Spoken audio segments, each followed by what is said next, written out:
Mga ka-blessed, meron po tayong magandang balita. Ayan, kung papansinin po natin, nasa subdivision po tayo. If familiar po kayo sa Beverly Place, nandito po tayo ngayon sa Beverly Place, Pampanga. At meron po tayong i-open na project po dito. Actually ngayon po, hindi pa siya officially open, pero magka-contract sign na po yung mga client po natin na galing US. Ayan, so all the way from US, dumating po sila last week. So yung na-meet po namin sila ngayon for the first time in person. Na-meet po namin sila para po makapag-contract sign po tayo. Although yung mga permits po natin, nandito na po, hinihintay lang po natin yung kuryente. So once na may kuryente na po mga ka-blessed, tuloy-tuloy na po yung trabaho natin dito. So mga ka-blessed, ipapakita ko po muna yung lot natin dito. Bali dalawang lot po siya. So itong unang lot, regular cut. Tapos yung pangalawang lot po, corner lot naman po siya. So dalawang bahay mga ka-blessed yung gagawin po natin dito. Dalawang 2-story house. So isa po dito, tapos isa po dito sa may corner lot. Yan, yung corner unit, ganito po yung magiging itsura po niya. Ayan, so 2-story po siya. Meron po tayong isang bedroom sa ibaba, tapos 3 po sa itaas. So ganyan po yung perspective po niya. Tapos yung regular lot naman po, ito po yung itsura po niya. Ayan, so parehong modern design yung gagawin natin dito mga ka-blessed. So ayan mga ka-blessed, yan po yung mga perspective natin. Tapos yung mga client po pala natin all the way from US. Ayan po sila, ayan, kaway-kaway po. Ayan, kaway-kaway po yung mga client po natin, kay Sir Eric, Ma'am Nympha, pati po yung family po nila.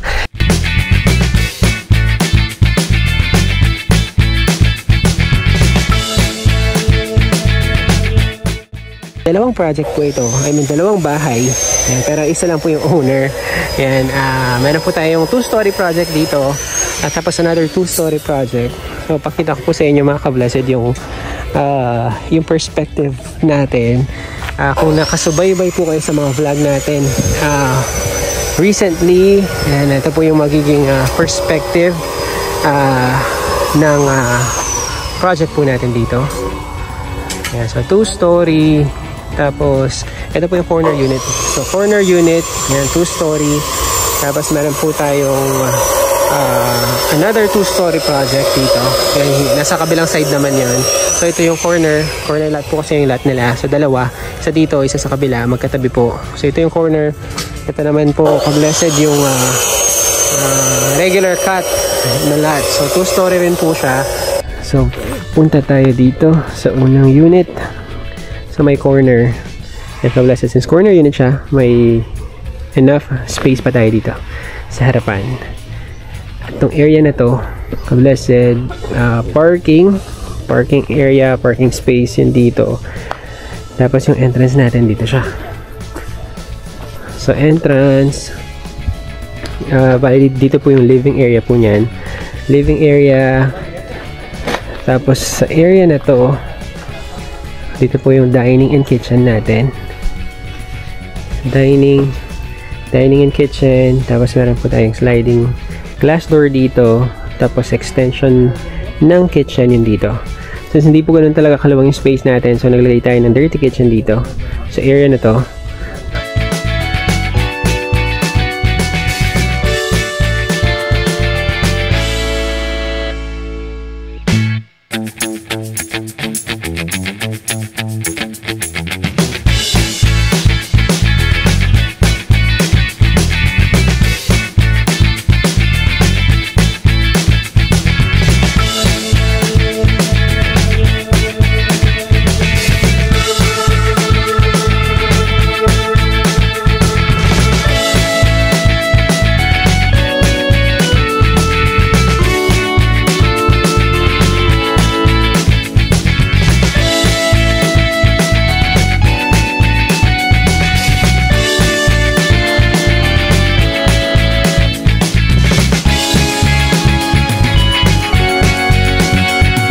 At the moment, nasa roofing stage na tayo, ka-blessed. So may mga trusses na yung unit 1 natin, no? Yung corner unit. Yan, nakapag-trusses na sila.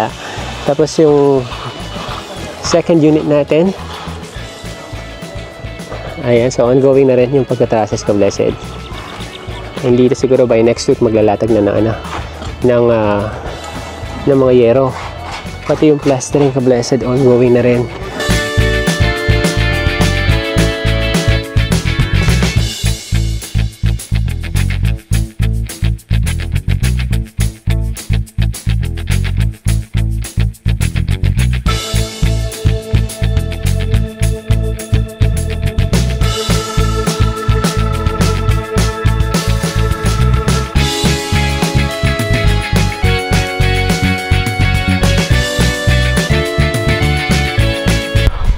Nakapag pintura na tayo sa labas, tapos yung tiles natin ongoing na rin. Check natin after. So ito yung first unit natin, ka-blessed. Sa corner unit, gumamit tayo ng gray shade, dark gray, light gray, tapos white shade. Check muna natin yung pinakaunang unit. So yung unit natin, ito yung main gate, tapos yung pedestrian gate natin, nandito siya sa may kabilang side. Yan, ito naman siya, pedestrian gate, tapos vacant lot o open area yung sa kabila for garden. Tapos gumawa din tayo ng wood tile dito sa harapan entry, parking, tapos yung main door natin. Tapos ito, ka-blessed, bakante, pwedeng gawing garden.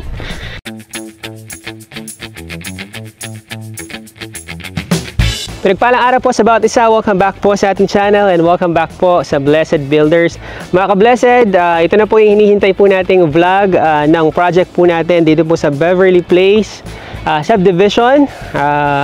Dito po sa Mexico, Pampanga, sa lahat po ng mga taga Beverly Place, binabati po namin kayo. At sa mga client po natin, si Sir Eric at saka po si Ma'am Nympha na nasa California, USA po. Yan, binabati rin po natin sila. Actually, na-turn over po natin tong unit na ito. Umuwi po sila, tapos after ilang weeks po, umalis na rin po sila. Yan, namili lang po sila ng gamit.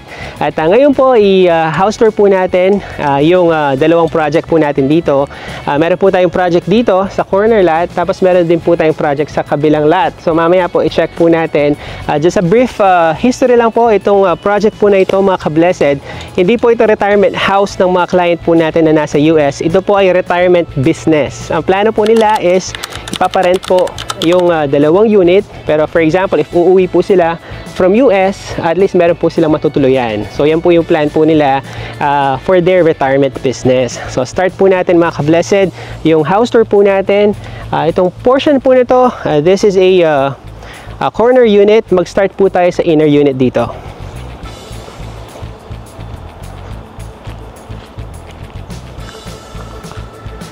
This will be our inner unit. Kung papansinin po natin, 2-story po yung ginawa po natin dito. At yung lot area po ng bahay na ito ay nasa 156 square meters po siya. Hindi po ganun kalaki yung lot. Kaya po yung nilagay po natin dito is 2-story project or 2-story house yung nilayout po natin dito. At kung papansin po natin sa ating facade, yung mga ginamit po nating mga kulay, dark gray, light gray, white, tapos meron po tayong accent ng wood. Yan, so ito po yung mga ginamit po natin. At sa ating gate, mga ka-blessed, ito po ay in-upgrade ng mga client po natin. Ayan, napaka-convenient kung sino man po yung magre-rent in the future ng dalawang unit na ito. Yung pong gate po nila, automated sliding door na. So isang pindot lang, yan, mag-slide na po yung automated gate natin. Same din po sa kabila. So automated gate din po siya. So pasok po tayo, ka-blessed, para makita po natin. Upon entry, meron tayong driveway po dito papunta sa ating parking area. At yung portion na to, ka-blessed, yan sa harapan ng bahay, very ample pa po yung space. Alam ko po, ipapa-landscape yan ng mga client po natin before po nila iparent itong house na ito, ipapa-landscape pa. Napakarami pong vacant space pati dito sa kabilang side. Yan, may vacant space din po. Yan, so pwedeng garden area, tapos pwedeng another parking. If for example, if dalawa yung sasakyan, pwede po magkabila yung parking natin. Ito po palang unit na to, meron po siyang 3 bedroom, tapos meron po tayong 2 bathroom. Kung papansin po natin, di po siya ganun kalaki, pero minaximize po natin na yung space po niya sa itaas para makapaglagay po tayo ng 3 bedroom. Ito po yung request po ng mga client po natin. So pasok tayo mga ka-blessed para makita po natin yung loob. Pagpasok sa ating main entrance, kung papansin po natin, di po siya ganun talaga kaluwang yung space po natin. Yung po kasing floor area po ng bahay na ito, nasa 35 square meters po yung sa ibaba. Tapos nasa 35 din po yung sa itaas. So nasa around 70 square meters lang po yung total floor area po natin. Kaya po yung layout po natin dito is open concept lang po siya. So ito po yung sala, tapos ito po yung dining. Tapos i-switch ko po yung view ng camera para makita niyo po yung view ng bahay pagpasok po natin sa mismong main entrance. Ito po yung view po natin pagpasok po natin sa main door. Ito po yung living area. Ito naman po yung dining. And then yung kitchen po natin, di po siya ganun kalaki since very limited po yung space po natin. So yung pong kitchen sink po natin is diretso lang po siya. So meron po tayong lutuan dito. Tapos yung sink, dito po siya. And then sa area po na ito, ka-blessed, dito po natin nalocate yung common bathroom for ground floor. Pasok po ako para makita niyo po yung space. So ito po yung space po natin. Para makita niyo po siya, tayo po ako dito. So meron po tayong shower area, tapos yung pong sink po natin, then yung toilet. So full bathroom pa rin po yung nilagay po natin dito sa ground floor. And then paglabas po sa ating bathroom area, meron po tayong storage dito sa ilalim po ng hagdan. So naglagay po tayo ng understair storage nang sa ganun po magkaroon po ng extra space yung mga client po natin. So ka-blessed, after dito sa ibaba, akyat na po tayo sa itaas para makita niyo po yung mga rooms natin.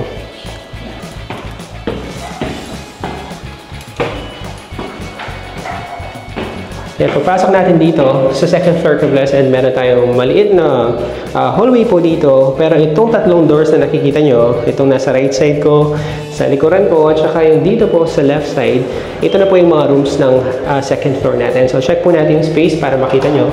Tulad po na nasabi ko kanina, hindi po siya ganun kaluwang talaga. Ipa-flash ko na lang po sa screen kung ano po yung dimension ng bedroom para magka-idea po kayo. And then after po dito, move tayo sa pangalawang bedroom. Dito naman po siya. Ito po yung considered pong master's bedroom yan. So ito po yung may pinakamalawang na area sa 3 bedrooms. So ito po yung space para makita niyo po siya. And then yung last bedroom is nandito po siya sa kabila.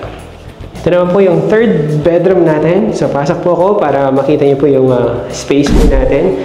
So itong bahay po na ito, ka-blessed, wala pa siyang gamit. Pero yung corner house, meron na po siyang gamit. Papakita po natin sa inyo after po dito. So ito yung 3rd bedroom, and then dito po sa right side, meron tayong hallway dito. Ito naman po yung common bathroom natin sa 2nd floor. Yan, pasok po ako para makita niyo rin po yung space. Same exact design and dimension lang po siya nung sa ground floor. Yan, mamaya po papakita po natin yung details. After ng ating inner unit, proceed tayo mga ka-blessed sa ating corner unit. Papansin po natin yung fence po natin, same exact design po siya para magmukhang isa lang po yung fence po natin sa magkabilang house. So ito yung corner lot natin, corner unit. Yung pong gate natin dito, ka-blessed, sliding din po siya, automated sliding din po. Yan, so tamang-tama sa lahat po ng mga magre-rent dito, very convenient if papasok po kayo at lalabas ng nakasasakyan, lalo na po kapag medyo maulan. So pasok po tayo, ka-blessed, sa ating service gate. Meron tayong extra space dito sa harapan. Pwede po siyang gawing garden. Tapos meron din tayong extra space dito sa kabilang side. Since corner lot po ito, yan, very ample din po yung space natin dito sa gilid.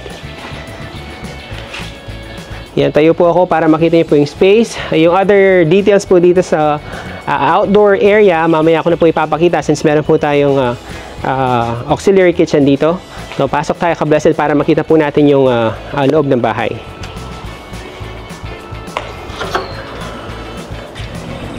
Pagpasok po sa ating main door, yung pong layout unit po na ito, saka po yung layout po ng kabilang unit, same exact layout po siya. Yung makita nyo po dito, meron na pong mga gamit na nilagay. Yung mga client po natin, gaya po na nasabi natin kanina, dito po yung portion ng living area, tapos yung pong portion ng dining, and ito po yung dining area, tapos yung pong kitchen, same goes din po sa layout ng kabilang unit. Dito rin po yung kitchen area po natin, and then yung pong banyo po natin is nandito rin po siya. So same exact layout, same exact dimension po yung nilagay po natin dito. Yung kaibahan lamang po dito is yung sa portion po na to. Itong unit po na to, meron po tayong sliding access po dito. Napakita ko lang po. Nakapaglagay na po ng blinds yung mga client po natin. Ayan. Meron po tayong sliding door dito, and this will lead us sa ating auxiliary kitchen. Mamaya po ipapakita ko po sa inyo. And then dito po naman sa right side ko, meron po tayong another bedroom dito. Bali 4 bedrooms po, ka-blessed yung nandito po sa unit na ito. So ito po yung master's bedroom natin. Ayan, pasok po ako para makita niyo po yung space. And ito po yung space natin for our master's bedroom. Nag-request na rin po ng wardrobe or yung bedroom cabinets yung mga client po natin. And yung pong master's bedroom, meron po siyang sariling banyo. Dito po siya sa portion na to. Pasok po ako para makita niyo po yung space. Ito naman po yung space natin for our master's bathroom. Tayo po ako para makita niyo po yung space po dito. Ayan, so full bathroom po yung nilagay po natin dito. So full bathroom. Tapos ka-blessed, naglagay tayo ng kwarto and banyo sa ground floor. Kasi po every time na uuwi po yung mga client po natin, dito po sila nagstay. Ayan, at least po nasa ground floor pa rin po yung kanilang bedroom.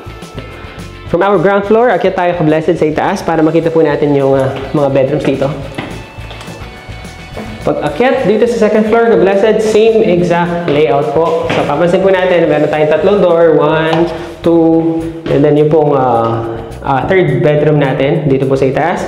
So pasok po ako para makita niyo po yung space. Same space po sa kabila. Yung pong kaibahan po dito, meron na po tayong double deck beds. Yan, nilagay po ng mga client po natin. Since plan nga po nilang iparent ito, ayan, meron na pong beds. Kung sino man po yung magre-rent po sa unit na ito. And then sa second bedroom, same goes din po. Yan, meron po tayong double deck bed. Yan o. Dalawa na. Tapos meron na din po pala siyang cabinet. Bawat bedroom, mamaya ako na po ipapakita yung details. And then sa ating third bedroom, yan. Meron na rin po cabinet, and then yung double deck bed. Meron na rin po siya.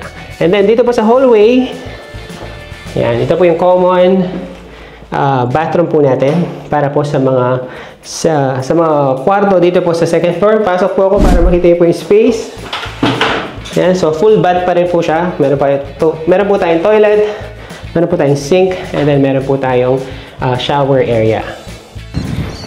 Mga ka-blessed, ngayon naman po house tour po tayo in full details. So i-discuss ko po in full details yung mga materials na ginamit po natin.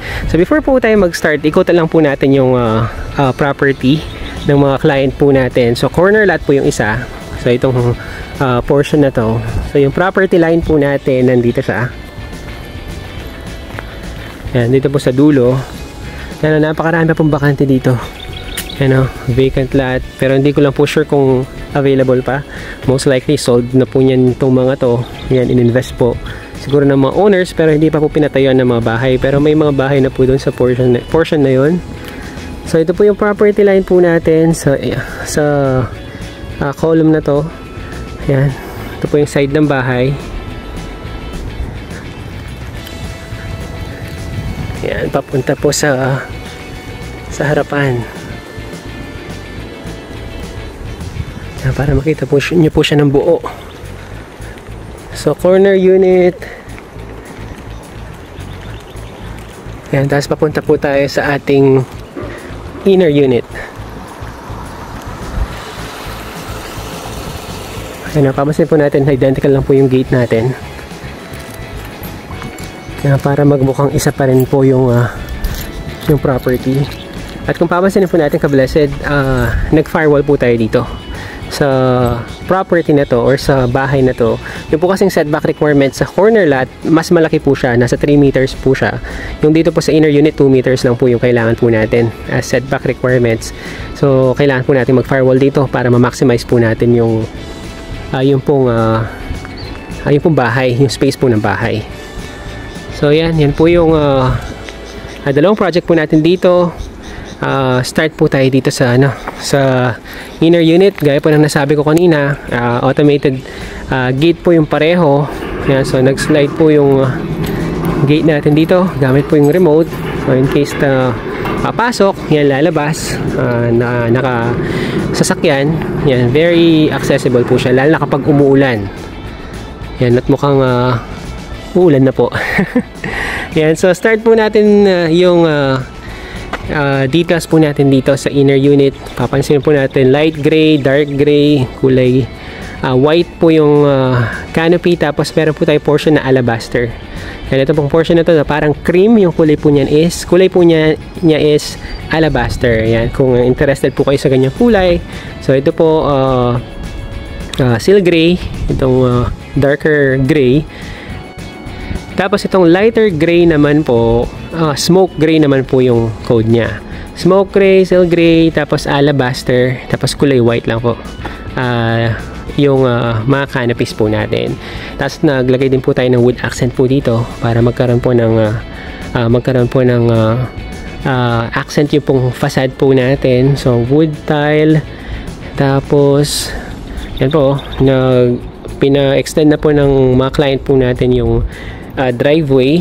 Yan, para hindi po pumuputik kapag halimbawa maulan, at least nakatiles pa rin po siya. Dito po yung sasakyan niyan. So itong area po na to, alam ko papa-landscape pa po nila niyan pag uwi po nila. Tapos yung mga windows po natin, powder coated na dark gray po yung ginamit po natin. Tapos mirror po yung mga salamin. Yan, so parking area. Tapos ito na po yung main entrance natin. So meron po tayong setback dito, 2 meter setback sa kaliwa, tapos 2 meter setback din po dito po sa right side. So pasok po tayo para makita po natin yung loob. Tapos kablasa din po palang main door po natin, solid mahogany door po yung ginamit po natin dito for our main door. So pagpasok po sa ating main door, so ito po yung view po natin. Yan, so meron tayong cove ceiling dito sa ating sala. Yan. Tapos ito po yung TV wall po natin yan. TV wall, tapos yung pong dining area, and then yung kitchen po natin. Yan, straight lang po siya. Tapos back door. Meron pa po tayong space dito. Check po natin.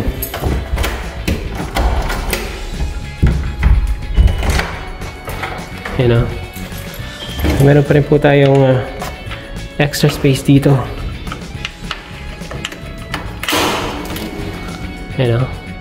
For our auxiliary kitchen, if may plan pong mag-extend yung mga client po natin. So ito po yung view po natin if nandito tayo sa back door. Yan, so tamang-tama po ito para sa a small family. Or kung may plan po kayong magpagawa din po ng bahay na hindi po ganun kaluwang talaga yung lot po ninyo. Yan, pwede nyo pong sundan yung layout natin. So open concept, yung pong kitchen po natin, yung mga cabinets po pina-upgrade na po ng mga client po natin. So laminated po yung mga gamit po natin cabinet, yung lutuan, tapos yung pong sink po natin dito siya. And then yung banyo po natin, ginamit po natin kulay white para mas maluwang po siyang tingnan. Kulay white, tapos meron na pong shower enclosure, pong sink, toilet. So full bathroom po yung ginamit po natin dito. Yung nilagay po natin dito. Yan, shower heater, meron na rin po palang heater. Yan, sa mga future magre-rent po. Yan, tapos ginamit po natin, nasa gray shade din po. Yan, tapos meron po tayo under stair storage dito. Yan, so pati sa gilid, yan, naglagay po tayo ng mga storage para meron po tayong lagay na magamit. So pag akyat naman po sa ating stairs, so pa letter U po yung stairs po natin, no? Tapos paakyat po yan dito sa second floor. So ito po yung mini hallway natin. Meron tayong mini hallway, tapos tatlong door. 1, 2, 3. Yan, tapos yung portion po na to, dito po yung ating common CR. Yan yung mga banyo po natin. Same exact dimension, same exact layout lang po. Pati po yung mga tiles na ginamit natin sa wall. Pati po dito sa flooring. Yan, same din po siya. Magkakamukha lang po. Yan, so sa mga rooms po tayo. Yan, ganito po yung itsura pag wala pa pong gamit, no? Pero kung napansin niyo po kanina, pag may gamit na, yan, mas lumuluwang po siya. Sa room 1, yan, room 2. Yan, tapos yung room 3. So after po ng ating inner unit, proceed naman tayo sa ating corner unit. Yung mga materials na ginamit po natin dito, halos pareho lang po. Dun sa kabilang unit, yung difference lang po niya is yung orientation po ng mga windows po natin, pati po yung pong wood tile po natin na nasa gitnang portion po siya, unlike po dun sa kabila. Yan, nasa gilid naman po siya, pero almost the same po yung mga features and materials na ginamit po natin dito. Even yung mga windows po, same din po siya. Pati yung window glass po natin, yan, mirror, same din po siya. Yan, tapos pakita ko na po yung dito kasi hindi po natin na-check kanina. So nagkaroon po tayo ng extension dito for auxiliary kitchen or yung outdoor kitchen po ng mga client po natin. Yan, meron po tayong sink dito, lutuan, tapos yung kitchen sink. Tapos itong portion na to, ka-blessed, ito po yung access po. Papasok po sa master's bedroom. Yan, check natin mamaya. Tapos ito po yung gilid naman. Yung likurang portion, yan, meron pa po tayong space dito for future extension. Yan, tapos ito po naka-cover po yung outdoor kitchen po natin. So ito yung space natin sa ating corner unit.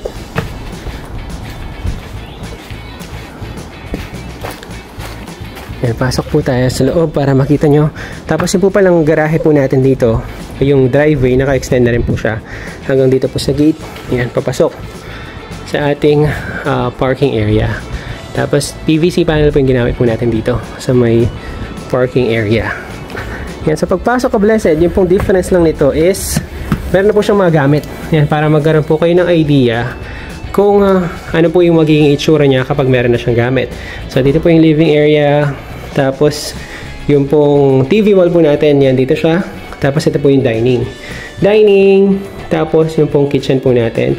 Tapos, sa dining area po, ganito po yung size na ideal. Ayan, saktong-sakto po sa space po natin. Ito po yung access po natin kanina.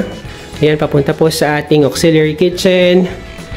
Tapos, same layout lang po. Kung papansinin po natin, pati po yung materials na ginamit natin sa mga tiles.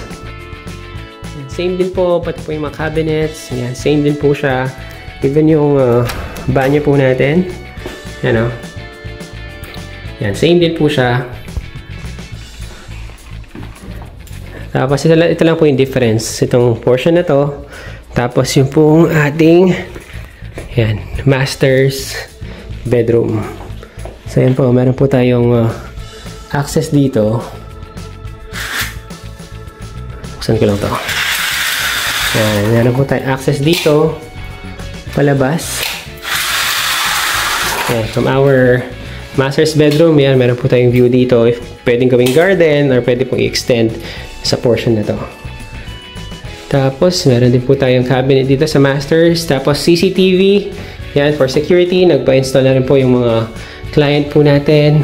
And then, ito po yung banyo po ng master's bedroom. Same design, same tiles, same flooring. Yan. Full bathroom din po.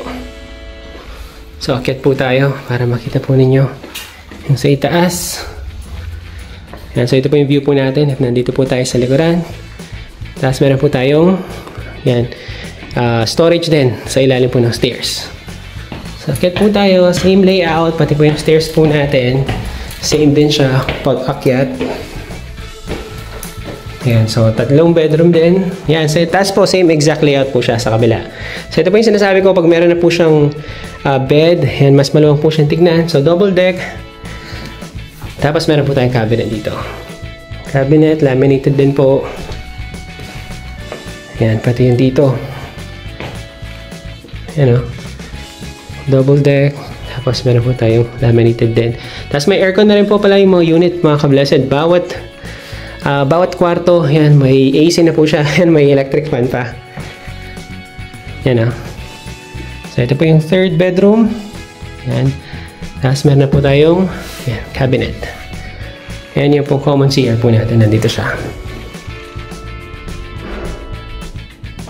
Mga ka-blessed, maraming salamat po sa pagsama sa ating full house tour sa ating pong mga project dito po sa Beverly Place, Pampanga. Yan, sa lahat po ng mga supporters po natin, sa lahat po ng mga clients po natin, yung pong nakaraan po nating mga clients, sa mga upcoming clients pa po natin, maraming salamat po sa pagtitiwala po sa Blessed Builders.